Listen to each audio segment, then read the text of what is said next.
उत्तर प्रदेश विधानसभा चुनाव के दूसरे चरण में 9 जिलों की 55 सीटों के लिए नामांकन की प्रक्रिया आज से हुई शुरू। 28 जनवरी तक चलेंगे नामांकन, 14 फरवरी को होगा मतदान।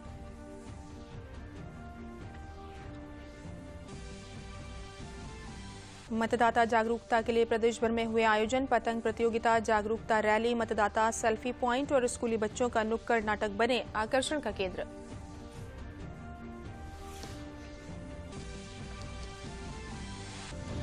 उत्तर प्रदेश 24 करोड़ से अधिक टीकाकरण कराने वाला देश का पहला राज्य बना, लेकिन राज्य में फिर से बढ़ने लगी है नए कोरोना संक्रमितों की संख्या।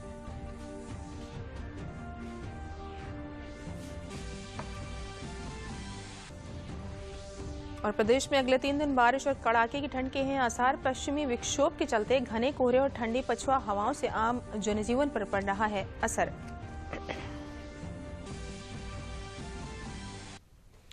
नमस्कार, मैं हूं तरन्नुम रिजवी। अब समाचार विस्तार से। उत्तर प्रदेश विधानसभा चुनाव के दूसरे चरण में 9 जिलों की 55 सीटों के लिए नामांकन की प्रक्रिया से शुरू हो रही है। मुख्य निर्वाचन अधिकारी अजय कुमार शुक्ला ने बताया कि दूसरे चरण में 9 जिलों सहारनपुर, बिजनौर, मुरादाबाद, संभल, रामपुर, अमरोहा, बदायूं, बरेली और शाहजहांपुर में 14 फरवरी को मतदान होगा। 28 जनवरी को नामांकन की अंतिम तिथि है। 29 जनवरी को नामांकन पत्रों की जांच होगी और 31 जनवरी 2022 तक नाम वापस लिए जा सकते हैं।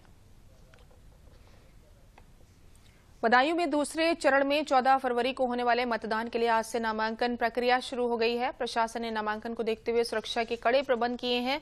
पूरे कलेक्ट्रेट परिसर को बैरिकेडिंग से कवर किया है। नामांकन कक्ष में सीसीटीवी कैमरों को लगाया गया है, जो नामांकन कराने वाले सभी लोगों पर निगरानी रखेगा। बदायूं में दूसरे चरण के लिए 21 जनवरी से 28 जनवरी तक नामांकन प्रक्रिया चलेगी और 29 जनवरी को नामांकन पत्रों की जांच होगी और 31 जनवरी को नाम वापसी का अंतिम दिन है। निर्वाचन की सभी प्रक्रियाओं में कोविड-19 की गाइडलाइन का पालन विशेष तौर पर कराया जा रहा है और नामांकन के लिए आने वाले उम्मीदवारों तथा उनके प्रस्तावकों को मास्क लगाकर ही नामांकन कक्ष में प्रवेश दिया जा रहा है। बदायूं जिले में 6 विधानसभा क्षेत्र हैं, जिनके लिए कलेक्ट्रेट परिसर में 21 जनवरी से 28 जनवरी तक सवेरे 11 बजे से शाम 3 बजे तक नामांकन पत्र लिए जाएंगे। हमारे द्वारा जो व्यवस्थाएं वो पूरी तरह से सुनिश्चित करा ली गई है। कुल 6 विधानसभाएं हैं जनपद में और कलेक्ट्रेट परिसर में 6 अलग अलग स्थानों पर यह नामांकन प्रक्रिया होगी। सभी स्थानों का चयन कर लिया गया है और सभी जगह पे बैरिकेडिंग की जा रही है। हर एक बैरिकेडिंग पे मजिस्ट्रेट की नियुक्ति और उनके समकक्ष पुलिस अधिकारी इनकी नियुक्ति कर दी गई है।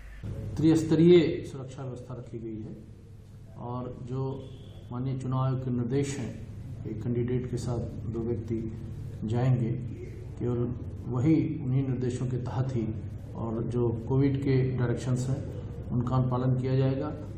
त्रिस्तरीय आउटर कार्डन, इनर कार्डन और आइसोलेशन कार्डन की व्यवस्था की गई। सुरक्षा व्यवस्था पूरी तरीके से फ्रेस्किंग करके हर पॉइंट पे 3 क्षेत्राधिकारियों के नेतृत्व में ये पुलिस बल लगाया गया है।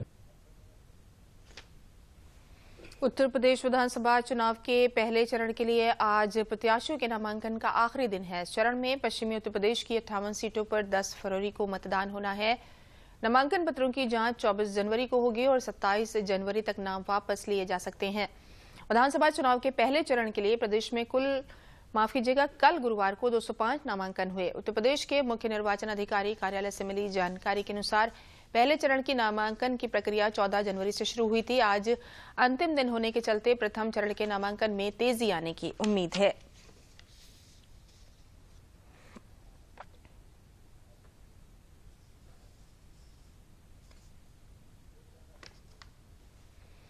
मेरठ में विधानसभा चुनाव के पहले चरण के लिए दक्षिण सीट से मौजूदा विधायक भाजपा प्रत्याशी डॉक्टर सुमेंद्र तोमर, बसपा से दिलशाद अली और कैंट से भाजपा उम्मीदवार अमित अग्रवाल ने नामांकन पत्र दाखिल किया। किठौर विधानसभा से भाजपा के मौजूदा विधायक सतवीर त्यागी और कांग्रेस प्रत्याशी बबीता गुर्जर ने नामांकन दाखिल किया।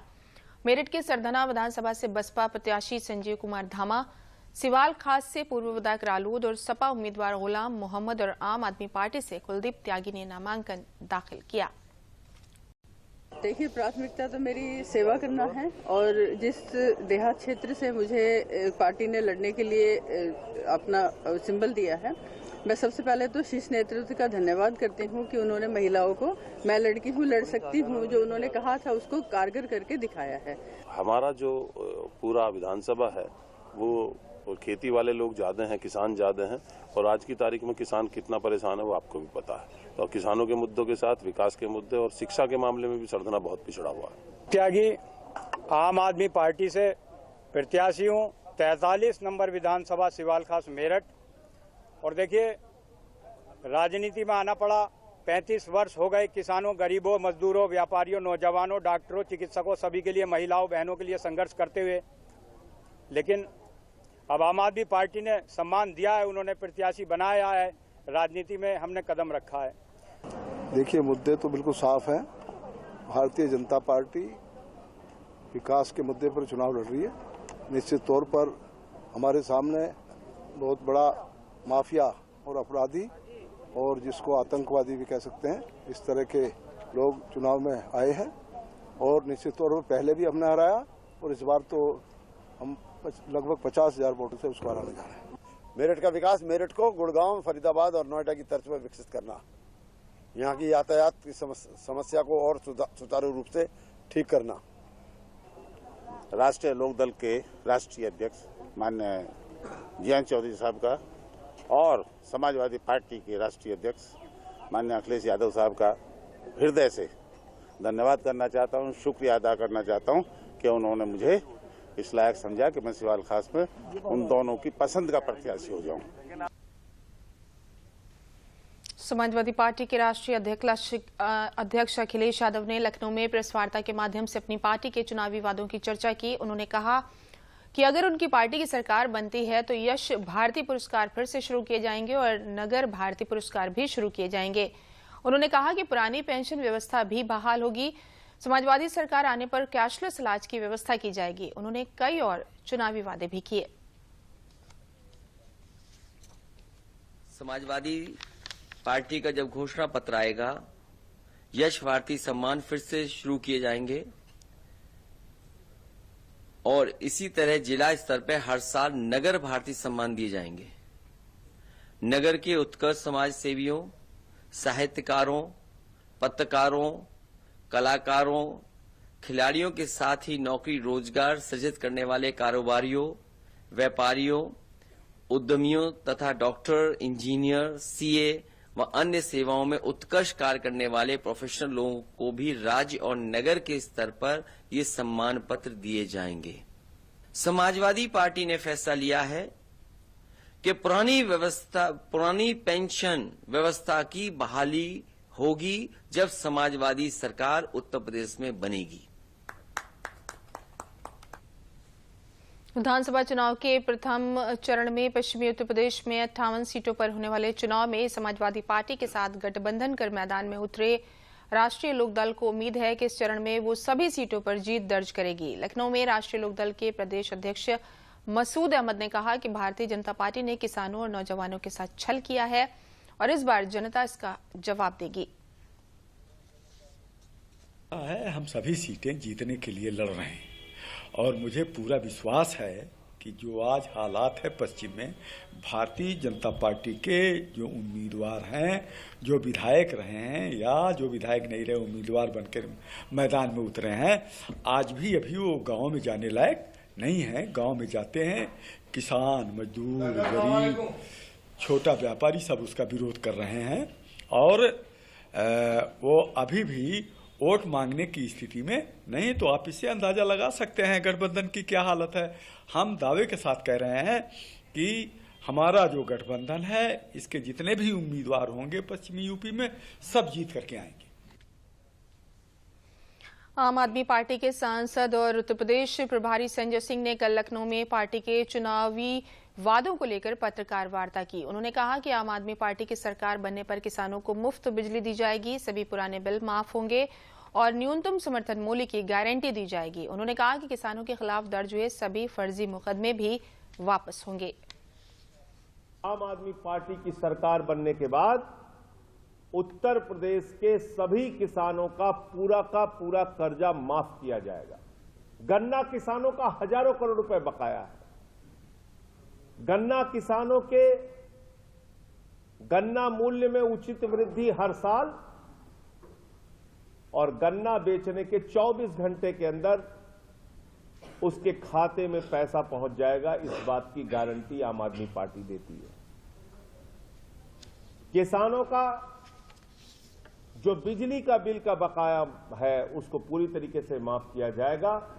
उत्तर प्रदेश में जो फर्जी मुकदमे लगाए गए किसानों के ऊपर, वो सारा का सारा मुकदमा सरकार ने तो खाली ऐलान किया है, जमीन पर अब तक करके दिखाया नहीं है। उस सच को हम करके दिखाएंगे। किसानों के मुकदमे वापस लेने का काम हम लोग करेंगे। मतदाताओं को निष्पक्ष और 100% मतदान के लिए जागरूक करने के लिए जौनपुर में पतंग प्रतियोगिता का आयोजन हुआ। मतदाता जागरूकता संदेश लिखी पतंगे लोगों के आकर्षण का केंद्र बनी रही। जौनपुर में मतदाता जागरूकता के इस अनूठे अभियान के तहत अनेक जागरूकता संदेशों से पतंग को सजाकर और उसे उड़ाकर ज्यादा से ज्यादा मतदान करने के लिए लोगों को प्रेरित किया गया। फैंसी पतंग सजाने में शकील उस्ताद और रुपेश कुमार प्रथम, मोहम्मद वली द्वितीय और इश्तियाक गुलाब तीसरे स्थान पर रहे। मोहम्मद शकील ने एक डोर से 35 पतंग उड़ाकर सभी का मन मोह लिया। इस अवसर पर अतिथियों को मतदाता जागरूकता संदेश लिखी पतंग भी भेंट की गई। जिला निर्वाचन अधिकारी मनीष कुमार वर्मा ने जौनपुर के सभी मतदाताओं से आग्रह करते हुए कहा कि 7 मार्च को सभी मतदाता जरूर करें मतदान, जिससे मतदान प्रतिशत बढ़े। आप देखिए, हम लोग तैयारी में लग गए हैं चुनाव की। आप देख रहे हैं महीनों महीनों में तैयारियां चलती हैं, एक चीज को हम लोग तैयारी करते हैं। लेकिन अगर आप लोग नहीं आएंगे बूथों पर मतदान करने के लिए तो हमारी तैयारी का कोई बहुत महत्व नहीं है। इसीलिए मैं चाहूंगा कि बड़ी से बड़ी संख्या में आप लोगों को प्रेरित करें। जो लोग आपसे जुड़े हैं, सोशल मीडिया आजकल बहुत ही एक्टिव हो गई है। हर जगह पे, हर गांव में, हर घर पे लोगों के पास मोबाइल है। उसमें आप लोग बातें रखें, एक डिबेट करें, लोगों से पूछें कि भाई क्यों नहीं आखिर तुम जाते हो वोट करने के लिए। यहाँ स्वीप कार्यक्रम के थ्रू एक पतंगबाजी प्रतियोगिता हम लोगों ने कराई थी जिलाधिकारी महोदय के नेतृत्व में। एक संदेश देना था कि हमारा जो मतदान प्रतिशत है जनपद जौनपुर का विधानसभा चुनाव 2022 में, मतदान परसेंटेज हमारा बढ़े स्वीप के तहत। उसी के तहत हम लोगों ने पतंगबाजी प्रतियोगिता करवाई। इसमें जिलाधिकारी महोदय, डीआईएस साहब, मैं जिला बेसिक शिक्षा अधिकारी और यहाँ के पूरे इंटर कॉलेज की सम्मानित टीम, सभी लोगों ने प्रतिभाग किया। मथुरा में विधानसभा चुनाव में 100% मतदान और मतदाता पहचान पत्र बनवाने के लिए जगह जगह जागरूकता कार्यक्रम किए जा रहे हैं। मांडक क्षेत्र के 11 गांवों को इस कार्य के लिए जिला निर्वाचन अधिकारी ने मॉडल के रूप में चुना है। गांव में 100% मतदाता पंजीकरण कराने का प्रयास होगा। झिंगुरपुरा प्राइमरी पाठशाला में मतदान से संबंधित प्रेरक स्लोगन और पेंटिंग दीवारों पर बनाए गए हैं। इसके साथ सेल्फी पॉइंट भी बनाया गया है। मतदाताओं को वोट तथा वैक्सीनेशन के लिए प्रेरित करने के वास्ते नुक्कड़ नाटक, लोक संगीत और आकर्षक नारों से स्कूली बच्चे जागरूकता अभियान चला रहे हैं। मुझे मिल गई बाइक, मिल गए मोबाइल, बस एक चीज नहीं मिली। क्या मेरे भाई, क्या मेरे भाई? मिला था मुझको वोटिंग का अधिकार। क्या मैंने समझी उस बात की गहराई? लोकतंत्र की अलग जगह है, हम सब वोट डालने जाएं। लोकतंत्र की अलग जगह है, हम सब वोट डालने जाएं। लोकतंत्र की अलग जगह है, हम सब वोट डालने जाएं। शिक्षा में बहुत सारे कार्यक्रम चलाए जा रहे हैं। बहुत अच्छे अच्छे कार्यक्रम शिक्षकों द्वारा आयोजित किए जा रहे हैं अपने अपने क्षेत्र में। चुनावी पाठशाला है और नुक्कड़ नाटक है, पपेट शो है, पोस्टर और रैली के माध्यम से जनता के बीच मतदान करें, इसका संदेश दिया जा रहा है। क्योंकि मतदाता जो है वो लोकतंत्र को मजबूत बनाने की महत्वपूर्ण कड़ी है। यही कार्य किया जा रहा है क्षेत्र में, ताकि जो मतदाता हैं वो अपना वोट अच्छी तरह से डाल सकें और लोकतंत्र को मजबूत बना सकें। 2022 का जो हमारा मतदाता दिवस है 25 जनवरी को मनाया जाएगा। और इसके अलावा हम लोगों ने मतदाता जागरूकता अभियान के तहत बहुत सारे कार्यक्रम शुरू कर दिए हैं। इसमें अभी कोविड की जो स्थिति चल रही है, इस स्थिति को ध्यान में रखते हुए बहुत ही सुरक्षात्मक ढंग से मतदाताओं को ये जागरूक किया जा रहा है कि आने वाले समय में जब वो मतदान देने जाएंगे तो मतदान केंद्रों पे पूरी सुरक्षा को ध्यान में रखते हुए वहां सैनिटाइजर आदि सबकी व्यवस्था की जाएगी। और जो एक दूरी, जो सामाजिक दूरी जो है उसको भी ध्यान में रखते हुए वहां पर पूरी व्यवस्था ईवीएम और वीवीपैट की गई है। बाराबंकी जिले में स्वीप कार्यक्रम के अंतर्गत आगामी 27 फरवरी को होने वाले विधानसभा चुनाव में 100% मतदान सुनिश्चित किए जाने के उद्देश्य से स्कूली छात्राओं द्वारा मतदाता जागरूकता कार्यक्रम आयोजित किया गया। छात्राओं के हाथों से बनी सेल्फी पॉइंट और कई स्लोगननुमा आकर्षक चित्रों के माध्यम से मतदान के प्रति लोगों को जागरूक किया गया। जिलाधिकारी डॉक्टर आदर्श सिंह और मुख्य विकास अधिकारी एकता सिंह ने दिव्यांग मतदाता, ट्रांसजेंडर और पहली बार वोटर बनी छात्रा को सम्मानित किया।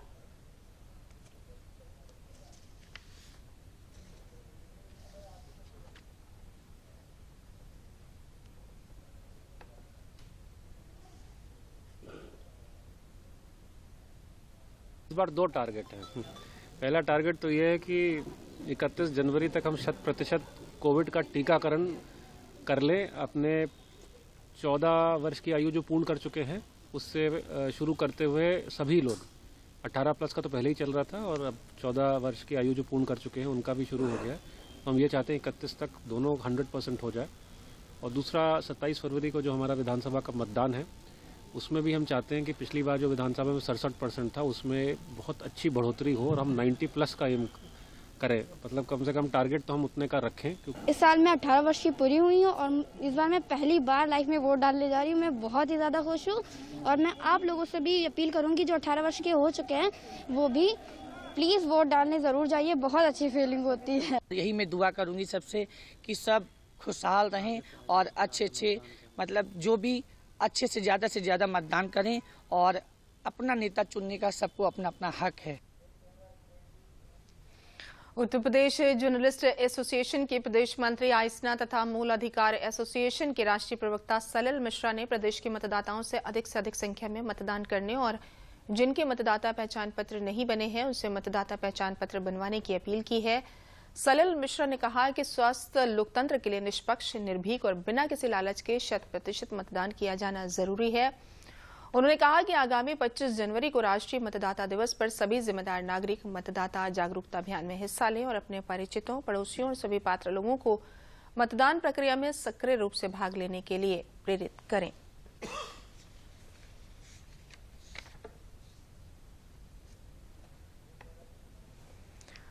आजमगढ़ में विधानसभा चुनाव की आचार संहिता का पालन कराने के लिए पुलिस अपनी मुस्तैदी दिखा रही है। जिले में पुलिस द्वारा आचार संहिता के उल्लंघन करने पर घरों और वाहनों पर नियम विरुद्ध झंडा तथा पोस्टर लगाए जाने और अनुमानित धनराशि से अधिक रुपए साथ लेकर चलने पर कार्रवाई की जा रही है।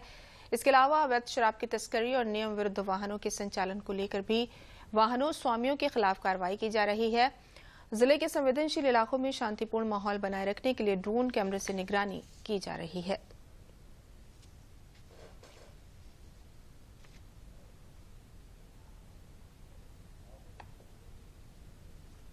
विधानसभा चुनाव को दृष्टिगत रखते हुए आप सब अवगत हैं कि वर्तमान में आचार संहिता लागू हो रखी है।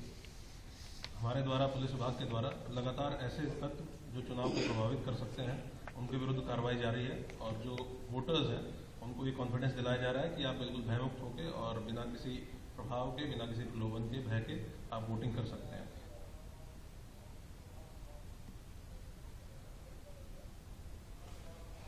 बरेली में विधानसभा चुनाव की तारीखों के ऐलान के बाद सकुशल मतदान संपन्न कराने के लिए तैयारियां तेज हो गई हैं। बरेली में दूसरे चरण में चुनाव होना है। निष्पक्ष और शांतिपूर्ण तरीके से मतदान कराने के लिए ईवीएम और वीवीपैट मशीन के प्रशिक्षण देने का काम शुरू किया गया है। 1 दिवसीय प्रशिक्षण में सभी मास्टर ट्रेनरों को बताया गया कि 24 जनवरी को अपने अपने केंद्रों पर चुनाव ड्यूटी में लगने वाले कर्मचारियों को ईवीएम और वीवीपैट मशीन का प्रशिक्षण दिया जाएगा। इस अवसर पर एडीएम वित्त संतोष बहादुर ने बताया कि 14 फरवरी को जिले में चुनाव होगा, जिसके लिए मास्टर ट्रेनरों को प्रशिक्षित किया गया है, जो 24 जनवरी को चुनाव कर्मचारियों को प्रशिक्षित करेंगे।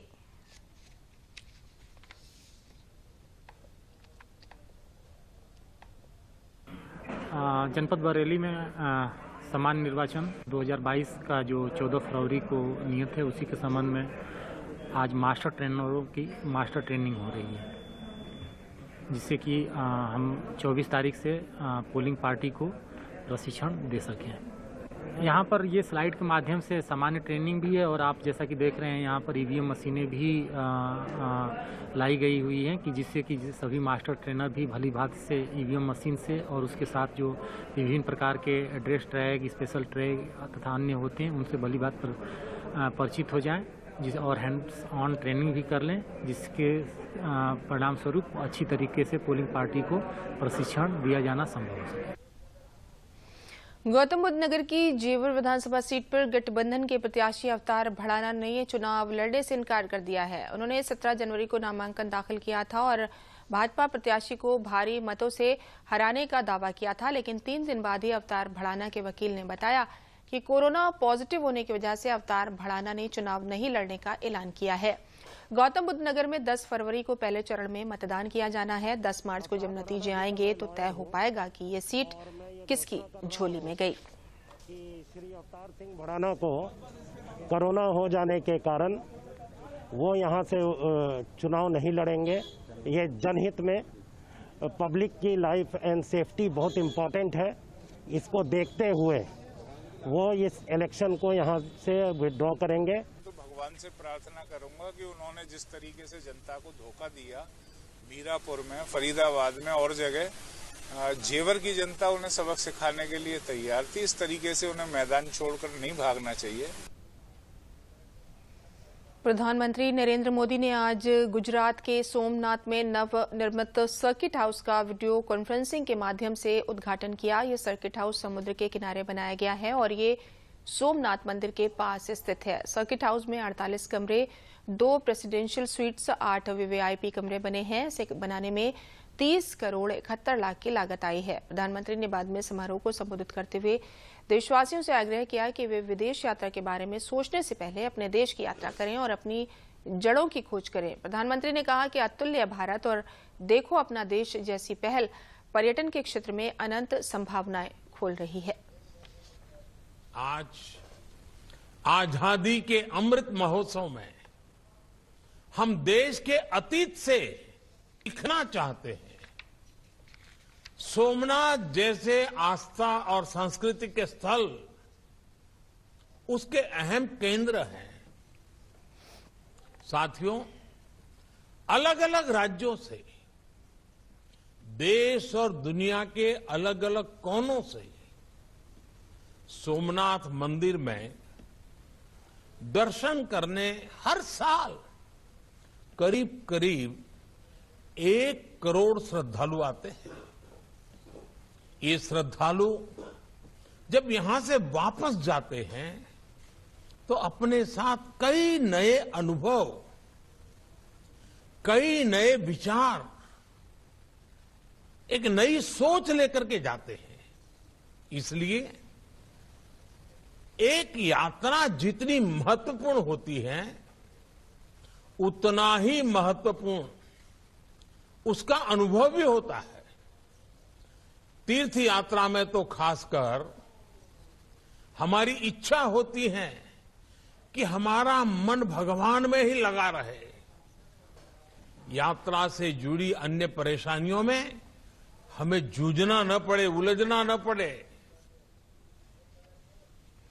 उत्तर प्रदेश 24 करोड़ से अधिक टीकाकरण कराने वाला देश का पहला राज्य बन गया है।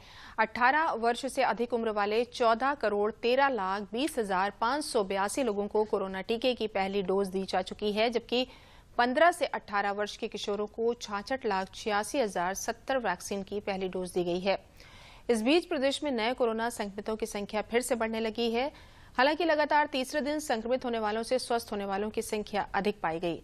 अपर मुख्य सचिव चिकित्सा और स्वास्थ्य अमित मोहन प्रसाद ने बताया कि प्रदेश में कोरोना संक्रमण के 18,554 नए मामले सामने आए हैं। अलग अलग जिलों में 10 लोगों की मृत्यु भी हुई है, जबकि अब तक प्रदेश में 19,328 लोगों ने कोरोना को मात दी है। राज्य में कोरोना के सक्रिय केसों की संख्या 97,329 तक पहुंच गई है।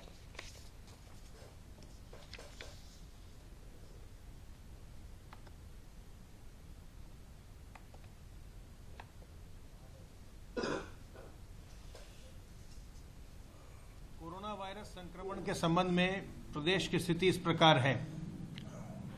विगत 24 घंटों में संक्रमण के 18,554 नए मामले सामने आए हैं। इसी अवधि में उपचारित होकर डिस्चार्ज होने वालों की संख्या 19,328 है।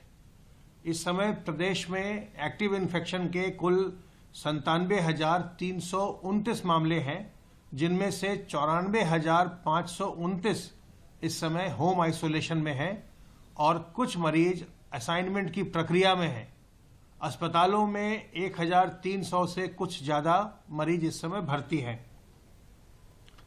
तो इस बार हमने ये देखा है इस वेव में कि हॉस्पिटलाइजेशन बहुत ही कम हो रहा है और यह 1% से 2% के बीच ही रह रहा है एक्टिव केसेस का। विगत 24 घंटों में कोविड संक्रमित व्यक्तियों में से 10 लोगों की मृत्यु हुई है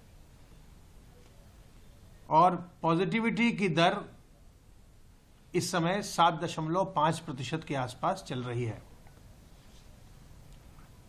कल 2,47,845 सैंपल्स की जांच हुई और अब तक कुल मिलाकर 9,72,21,272 सैंपल्स की जांच की जा चुकी है। कल आरटीपीसीआर की जांचों के लिए प्रयोगशालाओं को 1,26,953 सैंपल्स भेजे गए। कोविड टीकाकरण का कार्य बहुत ही तेज गति से चल रहा है और उत्तर प्रदेश 24 करोड़ से अधिक डोज देने वाला देश का पहला राज्य बन गया है।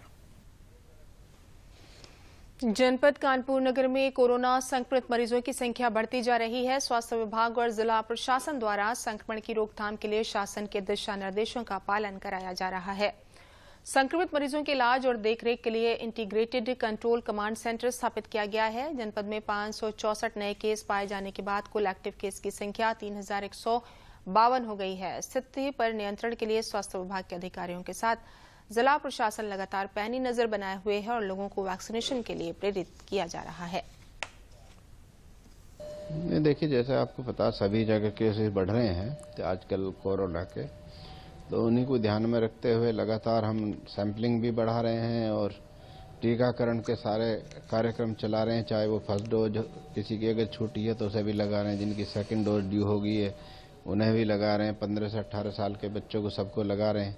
इसी के उसमें विशेष अभियान चला रखा है 4 दिन का। 4 दिन में हम पूरे ग्राम सभाओं को कवर कर लेंगे। डेली जो है 150 ग्राम सभाओं में टीकाकरण करा रहे हैं, जिसमें सभी विभागों के आदमी उसमें सब लगे हुए हैं, चाहे वो प्रधान हो या सचिव हो, चाहे आंगनवाड़ी हो, कोटेदार हो, आशा हो, सबको एकदम ग्रुप में टीम बनाकर उच्चाधिकारी उनका सुपरविजन भी कर रहे हैं, मॉनिटरिंग भी कर रहे हैं। जनपद कानपुर नगर में कोविड की जो बढ़ते हुए केसेस के दृष्टिगत स्वास्थ्य विभाग एवं मेडिकल कॉलेज की स्तर से समस्त प्रकार की तैयारियां सुनिश्चित की जा रही है। मेडिकल कॉलेज में वर्तमान में 170 एवं 80 कुल 250 बेड्स उपलब्ध हैं, जिसको 525 बेड्स तक बढ़ाए जाने की पूरी तैयारी है। इसी प्रकार स्वास्थ्य विभाग के द्वारा काशीराम अस्पताल को डेडिकेटेड L2 फैसिलिटी के रूप में परिवर्तित किया जा रहा है, जहां पे 116 बेड्स उपलब्ध रहेंगे। जनपद स्तर पर जो कोविड पॉजिटिव केसेस जो पाए जा रहे हैं उनके मॉनिटरिंग के लिए ICCC को हम लोगों ने एक्टिवेट कर लिया है। ICCC से प्रतिदिन प्रत्येक कोविड पेशेंट को फोन करके उनका हालचाल लिया जा रहा है। और अंत में प्रमुख समाचार एक बार फिर।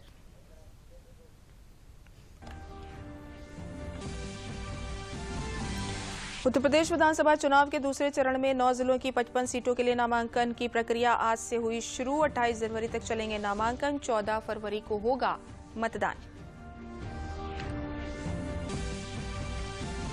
मतदाता जागरूकता के लिए प्रदेश भर में हुए आयोजन। पतंग प्रतियोगिता, जागरूकता रैली, मतदाता सेल्फी पॉइंट और स्कूली बच्चों का नुक्कड़ नाटक बने आकर्षण का केंद्र।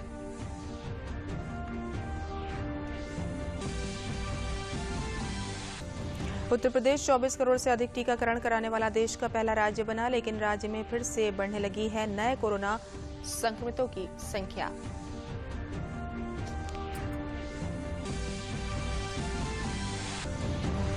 और प्रदेश में अगले 3 दिन बारिश और कड़ाके की ठंड के हैं आसार। पश्चिमी विक्षोभ के चलते घने कोहरे और ठंडी पछुआ हवाओं से आम जनजीवन पर पड़ रहा है असर।